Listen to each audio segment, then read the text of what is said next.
विजय हैं जी, कॉन्फिडेंस 100% है, हम जीत के कगार पर हैं। डॉक्टर कुलदीप कौर से ज़्यादा शिक्षित, ज़्यादा ईमानदार और कर्मठ नहीं है। नमस्कार दोस्तों, मैं हूं आपका दोस्त विनोद शर्मा और पीछे आपको ये गाड़ी दिखाई दे रही होगी। वैसे तो ये गाड़ी सस्ती हैं जब तो कहीं ना कहीं शादियों का कोई प्रोग्राम होता है, दूल्हे की श्रृंगार वाली गाड़ी आपको दिख रही है वैसे ही। और यहाँ पर इनेलो का ये झंडा दिख रहा है, तो इनेलो का रोड शो हो रहा है कुछ यूनिक तरीके से। ज़्यादा शोर शराबा नहीं है फिलहाल जो मैं देख पा रहा हूँ यहाँ पर। और यहाँ पर माहौल ऐसा है कि कैंडिडेट इस गाड़ी में बैठने वाला है और इनेलो पार्टी कितने वोट ले पाएगी वो तो भिवानी की जनता तय करेगी। लेकिन मैं लगातार कोशिश कर रहा हूं कि हर कैंडिडेट की तस्वीरें हैं चुनाव की वो जरूर आपको दिखाऊं। और फिलहाल जिला अध्यक्ष हैं और जो कैंडिडेट हैं मैं उनसे भी बात करने वाला हूं। सुनील लांबा जी, क्या कहेंगे? आज दूल्हे वाली गाड़ी तो हमने सजी देखी है, प्रत्याशी की ये गाड़ी पहली बार सजी देखी है। आज जिस तरह से रोड शो निकल रहा है आदरणीय डॉक्टर सूद जी के, उसमें आज हर आदमी जिस तरह से एकदम निकल के आ गया सारा शहर का, और ये बात सिद्ध करता है कि अगर सही मायने में कोई एक नई दिशा दे सकता है शहर को, जिसकी उम्मीद है शहरवासियों को, चाहे वो बिजली पानी की बात है, चाहे गंदे पानी की बात है, चाहे सड़कों की बात है, सीवरेज की बात है, सफाई व्यवस्था की बात है, स्ट्रीट लाइटों की बात है, अगर कोई डिज़र्व करता है तो वो आदरणीय doctor Kuldeep Kaur source deserve करती हैं। और आगे आने वाले समय में 19 तारीख को यहाँ से खासकर मेरे भिवानी शहर के वासी ज़्यादा से ज़्यादा वोटों से जिताने का काम करेंगे। फिलहाल जिला अध्यक्ष से बात करेंगे। अध्यक्ष जी थोड़ा सा इस तरफ एक बार क्या कहेंगे? आज ये गाड़ियाँ निकल रही हैं और गाड़ी सजा के निकल रहे हैं। दूल्हे की गाड़ी जब निकलती है वैसे ही आपने श्रृंगार करवा दिया इस गाड़ी पर, कैंडिडेट निकलने वाला। क्या भिवानी की जनता स्वीकार कर पाएगी? इनेलो को कैंडिडेट को वोट देंगे? इंडियन नेशनल लोकदल ने प्रत्याशी चयन करते समय इस बात का फैसला किया था कि हम शिक्षित उम्मीदवार देंगे। और महिला आरक्षण के नाम पर जिस तरह से कुछ लोग कोई उनका पति लड़ रहा है, कोई उनका परिजन लड़ रहा है, कोई उनका पिता लड़ रहा है, हमारी प्रत्याशी स्वतंत्र व्यक्तित्व रखती हैं, सबसे शिक्षित उम्मीदवार हैं और हम चाहते हैं कि अच्छे लोग राजनीति में आए। डॉक्टर साहिबा एजुकेटेड है, पढ़ी लिखी हैं और इनका एक सामाजिक सरोकार है, सामाजिक कार्यों में बड़े बढ़ चढ़कर भाग लेते हैं। तो हमें पूरा विश्वास है कि भिवानी की जनता हमारे उम्मीदवार के समर्थन में पूरा जोर शोर से खड़े होंगे और निश्चित रूप से हम विजय श्री हासिल करेंगे। फिलहाल नरेंद्र राज गागड़वास राष्ट्रीय सह प्रभारी हैं युवा के और इनसे बात करने वाला हूँ। फिलहाल सोच क्या रहे हैं, भिवानी में चल क्या रहा है? राजनीति की बात करें, आपका कैंडिडेट कितना यहाँ स्टैंड करता हुआ नजर आ? देखिए, भिवानी में जो आज चुनाव है वो कहीं ना कहीं दूसरी पार्टी के लोगों ने इस चुनाव को जाति पाति में बांटने का काम कर रही है। लेकिन हमारा जो कैंडिडेट है वो पेशे से डॉक्टर है। डॉक्टर की कोई जाति नहीं होती। जब भी कोई व्यक्ति बीमार पड़ता है तो वो सबसे पहले उस हॉस्पिटल में जाता है जो उसको जल्दी सुविधाएं दे सके।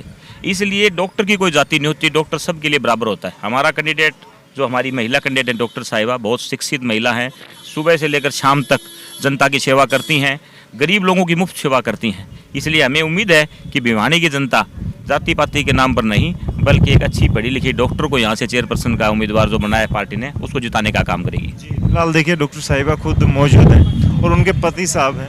उनकी बात करूँ तो प्रभात अल्ट्रासाउंड ये आपको पीछे दिख भी रहा होगा। डॉक्टर साहब, आप लोग राजनीति से जुड़े तो थे लेकिन कैंडिडेट के तौर पर चुनाव लड़ रहे हैं, परिवार लड़ रहा है।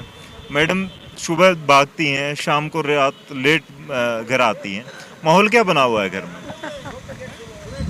माहौल बहुत अच्छा बना हुआ है। ये बहुत मेहनत कर रही हैं, अपनी तरफ से जी जान से लगी हुई हैं। 6 बजे शुरू होती हैं सुबह और रात को आती हैं 10 बजे। तो एंजॉय कर रही हैं या घर आके एक महिला का जैसे होता है एक पत्नी का जो भी प्रेस करती हूँ, इनको खाना भी देती हूँ, आके पूछती हूँ खाना खाया है कि नहीं खाया, क्या खाया है, वो मैं सारे काम करती हूँ। वो मैं सारे काम करती हूँ। क्या माहौल रहा? इतने दिन घूमे, लोगों से मिले, उनका रिएक्शन क्या था? इनेलो कहाँ स्टैंड कर रही है? और आपके अगर पार्टिकुलर वोटों की बात करें, स्पेशल आपके लिंक जो थे, उन लोगों से कैसा रिएक्शन निकल के आया? इनेलो से कैंडिडेट आए तो देखिए भिन्न भिन्न तरह के लोग हैं, उनके भिन्न भिन्न तरह के विचार हैं। कोई कुछ कहता है, कोई कुछ कहता है। लेकिन कुछ लोगों को जो बुद्धिजीवी वर्ग है वो समझता है कि मैडम मेहनत कर रही हैं और पार्टी ने अगर मुझे इतना रिस्पेक्ट दिया है तो मैं डिज़र्व भी करती हूँ और पार्टी उतनी ही रिस्पेक्ट डिज़र्व करती है जितनी कि मैं करती हूँ। इसलिए निकल के रिज़ल्ट ये आया है कि 1 और 1 11 होते हैं। अच्छा, हम मिलकर मेहनत कर रहे हैं। आगे जो होगा उसके लिए बहुत ज़्यादा दूर समय नहीं है, उसकी कोई बात खास नहीं है। कभी ये टेंशन नहीं हुई कि पार्टी के बड़े नेता हैं ओम प्रकाश चौटाला साहब, वो जेल में जा रखे हैं, माहौल ऐसा है, तब आप उस टिकट पे लड़ रही हैं, उस पार्टी की टिकट से लड़ रही हैं, तो कमज़ोर पड़ती हुई नजर आई हो या मनोबल टूटा हो? ऐसा बिल्कुल भी नहीं है, कमज़ोरी कहीं पर भी नहीं है। और अगर किसी के साथ कुछ हुआ है वो न्यायालय जाने, वो उनका काम है, वो दिलाएंगे उसका फैसला, वो हमारा काम नहीं है। हम पार्टी के लिए काम कर रहे हैं, पार्टी हमें आशीर्वाद दे रही है, बस हम इतना जानते हैं।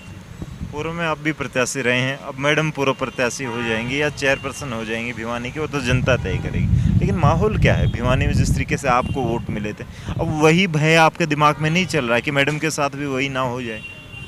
जो आप माहौल की बात कर रहे हैं, आज माहौल वोटों की बात करने का नहीं है। आज जो लोग पहले तो यहाँ भ्रष्टाचार करके लूट कर खा गए और आज वही लोग हमें कहीं जातियों में बांट रहे हैं। आज भिवानी के लिए बहुत ही दुर्भाग्यपूर्ण बात है कि ये लोग चेयरमैनी की बात करते हैं और साथ ही साथ हमें जातियों में, टुकड़ों में बांटने का काम कर रहे हैं। चौधरी ओम प्रकाश चौटाला जी की आप बात कर रहे थे अभी मैडम से। चौधरी ओम प्रकाश चौटाला जी ने सदैव अच्छे कार्य किए हैं। चाहे किसी भी हम समाज की बात करें, BC समाज से भी यहाँ चेयरमैन बनाया, पंजाबी समाज से भी यहाँ चेयरमैन बनाया। चौधरी देवीलाल जी ने अग्रवाल समाज से प्रदेश को मुख्यमंत्री देने का काम किया। उन बातों पे कोई चर्चा नहीं करता कि अतीत में हमने कितने अच्छे काम किए हैं और आगे हम क्या करना चाहते हैं। लेकिन ये जो लोग हैं अलग अलग टुकड़ियों में बांट के, जातियों में बांट कर पैसे के दम पर कहीं इलेक्शन लड़ना चाहते हैं। आज मैं एक बात बिल्कुल खुले मन से कहना चाहता हूँ कि डॉक्टर कुलदीप कौर से ज़्यादा शिक्षित, ज़्यादा ईमानदार और कर्मठ नहीं है। और आने वाली 19 तारीख को प्रत्येक व्यक्ति को मैं निवेदन करना चाहता हूँ कि इंडियन नेशनल लोकदल की प्रत्याशी कुलदीप कौर को 2 नंबर का बटन दबाकर विजयी बनाने का काम करें। हम जाति पाति धर्म से ऊपर उठकर भिवानी का विकास और चौमुखी विकास करने का काम करें। जी फिलहाल देखो जी, और भी मैं दादरी गेट पर रहता हूँ जी। 12 नूर वार्ड, 1 नंबर 14 नूर वार्ड पड़ता है। इनके लिए मैंने ये नहीं कही जी, अपने 70% इनके वोट पड़ेंगे जी। ठीक है जी। माहौल यहाँ पर बना हुआ है। मैं इंदु परमार है आगे शायद गाड़ी में, एक बार देख लेता हूँ, मैडम से बात करूँगा। कॉन्फिडेंस लेवल क्या है या घट चुका है? फिलहाल इंदु परमार मुझे मिल चुकी हैं और ये फिलहाल इंदु जी गाड़ी आप आगे ले गई, लेकिन इन लोगों की गाड़ी कहाँ पहुँच रही है? इन लोगों की गाड़ी भी आगे चल रही है या पीछे ही जाती है? नहीं, इंडियन नेशनल लोकदल की पार्टी की जो गाड़ी है वो आज सबसे आगे और तेज रफ्तार से दौड़ रही है। और पार्टी वर्कर और जो हमारी कैंडिडेट है उनका हौसला बढ़ाने के लिए चौधरी अभय सिंह चौटाला जी, किसान नेता जो हैं अभय सिंह चौटाला जी, अभी पहुंचने वाले हैं थोड़ी देर में। और वर्करों में उनसे मिलने का काफ़ी उत्साह है और जो वोटर्स हैं वो भी बड़े उत्साहित है। और इसके रिजल्ट हमें आगामी 2 दिन बाद बहुत अच्छे रिजल्ट उसके मिलने वाले हैं। पार्टी के बड़े नेता यहाँ पहुँचने वाले हैं स्पेशली, तो चुनाव कहीं ना कहीं माहौल बदलने वाला है। बिल्कुल, चुनाव बहुत जल्दी बहुत अच्छा एक मोड़ लेने वाला है। और जो ये जातिगत जो राजनीति चल रही है उनके बीच में से जिसकी उम्मीद नहीं है वो बहुत अच्छे मार्जिन से सीट निकालेगा। और एक आश्चर्यजनक जो हमारे रिजल्ट्स है वो आने वाले 22 तारीख को नजर आएंगे। क्या मान के चल रही है? जो हार जीत वाली बात शायद आप लोगों के साथ में करूंगा तो शायद जनता बुरा मान जाएगी आपका जो स्टैंड, लेकिन हार जीत दूसरों की गड़बड़ा रही है। इनेलो का कैंडिडेट ये तो कह के चल सकता है इंडियन नेशनल लोकदल का जो कैंडिडेट है वो बहुत अच्छे मार्जिन से जीतेगा और बहुत अच्छा उत्साह है।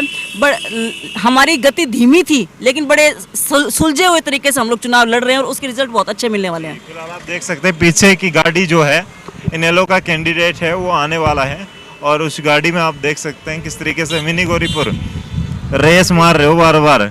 ये रेस, ये दौड़ कहाँ तक पहुँचवाएगी इनेलो की? कोशिश कर रहे हैं जी, जीत होगी। अच्छा, हाँ जी। मुंह जो बनाया है ना जीत वाला, वो जीत वाला लगा नहीं, तो कहीं ना कहीं डर तो है। नहीं, डर तो हर जो चुनाव लड़ रहा है उसको हर एक को होता है जी। तो दोस्तों आपने देखा इनेलो की कैंडिडेट फिलहाल यहाँ से निकल रही हैं और तैयारियां इस तरीके की हैं इनकी कि फिलहाल ये कह रहे हैं कि हार जीत जरूर मायने बदलने वाले हैं। जी क्या कहेंगे, जीतने वाले हैं? क्या कॉन्फिडेंस विजय हैं जी, कॉन्फिडेंस 100% है। हम जीत के कगार पर हैं। इतना कॉन्फिडेंस आपके कार्यकर्ताओं से बात की, उनका तो निकला नहीं, आपने लेकिन हमारा जब तक हम इलेक्शन का रिजल्ट डिक्लेयर नहीं हो जाता जब तक हम कॉन्फिडेंट हैं। अच्छा, हाँ बिल्कुल जी। वाले वार्ड में जिता के भेजोगे?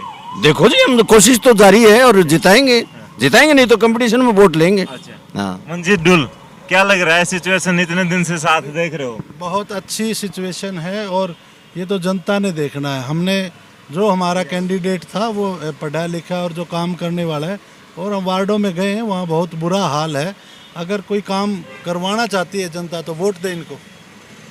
जिस तरीके से देख रहे थे, लगातार आपको दिखाया ये कार्यक्रम, क्या माहौल है यहाँ पर आप देखें।